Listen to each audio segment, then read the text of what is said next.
2 दिन पहले पश्चिम बंगाल के अंदर जो हुआ उसको लेकर मेरे क्षेत्र के लोगों के अंदर बहुत रोष है। सभी लोग मेरे से फोन कर करके पूछ रहे हैं कि ये किस तरीके का भारत भाजपा बनाना चाहती है। 2 दिन पहले पश्चिम बंगाल के अंदर भाजपा के एक बड़े नेता शुभेंदु अधिकारी ने एक ईमानदारी से ड्यूटी कर रहे सिख अधिकारी को खालिस्तानी बोल के रोकना चाहा। अध्यक्ष जी, किस तरीके का भारत भाजपा बना चुकी है जो पूरी तरह से अलोकतांत्रिक है। और इन भाजपाइयों को मैं बताना चाहता हूं कि जिस पगड़ी पर आप देखकर खालिस्तानी का कमेंट कर रहे थे, इस पगड़ी का इतिहास पहले जान लो। हमारे डीएनए में है कि हम तानाशाही के आगे नहीं झुकेंगे।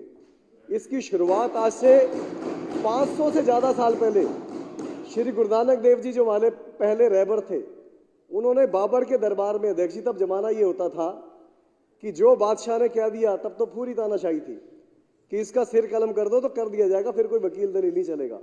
उस माहौल के अंदर भी गुरु नानक देव जी ने बाबर को जावर बोला था और उनकी तानाशाही के आगे नहीं झुके थे।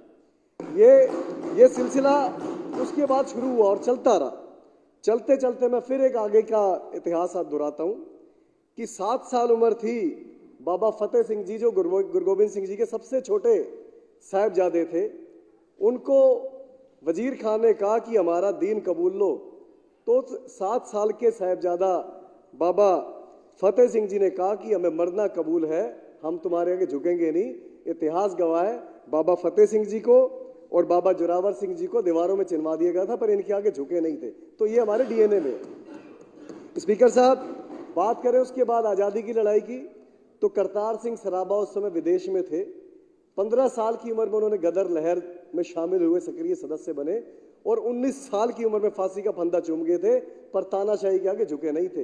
ये किस पगड़ी के ऊपर बार बार इल्जाम लगा रहे हैं। स्पीकर साहब, शहीद आजम भगत सिंह जी का बताया कि पूरे आज़ादी के इतिहास में एक ही बार किसी को शहीद आजम कहा गया है और वो भी पगड़ी वाले शहीद आजम भगत सिंह थे। स्पीकर साहब, बात करेंगे उधम सिंह जी की। 1919 में जलियांवाला बाग हत्याकांड हुआ, वहां हर धर्म के लोगों को मारा गया था, पर सिर्फ एक पगड़ी वाले के दिल में रोष पैदा हुआ और 1940 के अंदर जाके, लंदन के अंदर जाके उस माइकल एडवायर का कत्ल करके उसको उसके पापों की सजा देके उसका बदला लिया था। स्पीकर साहब, उसके बाद बात करूं 1962 के अंदर, जब भाजपा इल्जाम तो लगा रही है, 1962 के अंदर जब भारत चीन का युद्ध हुआ, भारत वो युद्ध हारा, तब नेहरू जी ने नेशनल डिफेंस सिस्टम को मजबूत करने की बात की थी। तो पंजाब के तब के मुख्यमंत्री ने कहा था कि पंजाब खून भी देगा और पंजाब सोना भी देगा। ये बात ऑन रिकॉर्ड बता रहा हूं, जहां मर्जी गूगल में चेक करना। सदन के माध्यम से बताना चाहता हूं कि पूरे देश से 5 किलो और 327 ग्राम सोना इकट्ठा हुआ, पर इन पंजाब ने, इन पगड़ी वालों ने 252 किलो सोना, 2 क्विंटल और 52 किलो सोना सिर्फ पंजाब वालों दी दिया। इस देश की आज़ादी के इतिहास की बात करें तो 121 लोगों को फांसी हुई थी, जिसमें से 93 ये पगड़ी वाले ही थे। स्पीकर साहब, 2626 लोग उम्र कैद की सजा में गए थे, काला पानी गए थे, उसमें से 2147 लोग ये पगड़ी वाले ही थे। इनको शर्म आनी चाहिए पगड़ी वालों के ऊपर देशभक्ति का, विरोध का इल्जाम लगाते हुए। स्पीकर साहब, उसके आगे बढ़ूं तो ये नागपुर से ट्रेनिंग लेकर आए, हमें देशभक्ति सिखाएंगे, जो अपने वहां पर तिरंगा तक नहीं लगाते।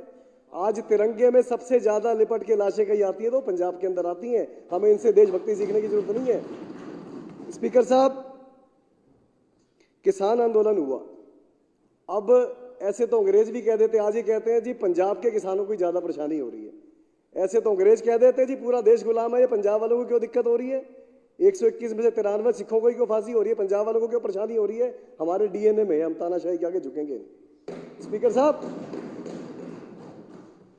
2 साल पहले 19 नवंबर 2021 को प्रधानमंत्री नरेंद्र मोदी जी ने पूरे देश के आगे माफी मांगी और कहा जी मैं तीनों खेती कानून वापस लेता हूं, और वादा किया जी किसानों की जो भी मांगे हैं वो पूरी करूंगा। आज क्या गलत हो रहा है, प्रधानमंत्री जी अगर अपनी बात से मुकर गए और किसान फिर सड़कों पे आकर आंदोलन कर रहे हैं, तो गलती तो प्रधानमंत्री जी की है। जो कमिटमेंट किया था, जो वादा किया था, उसको पूरा करें, किसान खुशी खुशी अपने खेतों में जाएं, देश की बढ़ोतरी के लिए, देश की उन्नति के लिए अपने कामों में लगेंगे। पर हर दिन तानाशाही के नए रिकॉर्ड कायम करने का जो भाजपा काम कर रही है, वो बहुत शर्मनाक है। स्पीकर साहब, इस देश की जल सेना, इस देश की थल सेना, इस देश की वायु सेना, हर सेना के सर्वोच्च पदों पर ये पगड़ी वाले बैठे हैं।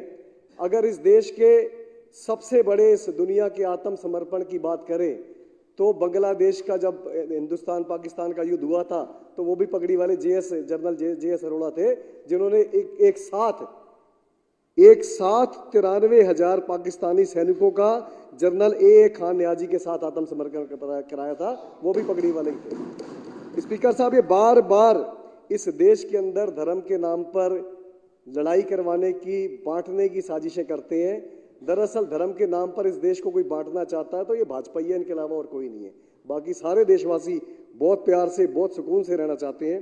स्पीकर साहब, मैं अपनी बात को कंक्लूड करूंगा 2 लाइनें बोल के कि अंधे निकालते हैं नुक्स मेरे किरदार में, अंधे निकालते हैं नुक्स मेरे किरदार में, बहरों की शिकायत है कि मैं गलत बोलता हूं। धन्यवाद स्पीकर साहब।